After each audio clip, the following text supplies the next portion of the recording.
各位球迷大家好，呢場聯賽杯決賽又係我盧君儀為大家評述啊！呢場波犀利啦，有超過5000名嘅球迷入場打氣，氣氛一流令到我哋更加落力啊！傑志開賽5分鐘就入波啦，丹尼後場交俾安基斯響左路發難，扣過即斯利之後傳中，巴倫古素起腳射門散中擲屏風，但係保連奴喺門前執雞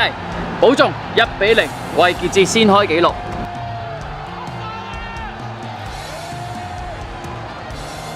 去到12分鐘，巴倫古素壓住陳偉豪，將個波還傳俾安基斯，安基斯再傳俾佐迪，佐迪一個後抽交俾保連奴起腳，勁射遠處入網，個人門開2度，為傑志打開2-0嘅勝局。到咗22分鐘就犀利啦，鏡頭見到一位好靚仔嘅球員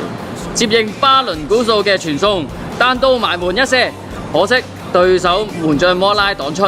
真係為呢位靚仔唔抵啦，大家你話係咪呢？不過呢位靚仔就冇氣餒啦，10分鐘喺後場交出一個靚嘅直線俾佐迪，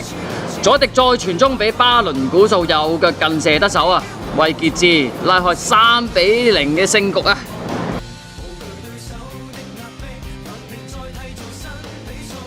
去到補時階段，佐迪接應左路長傳，球不落地勁射。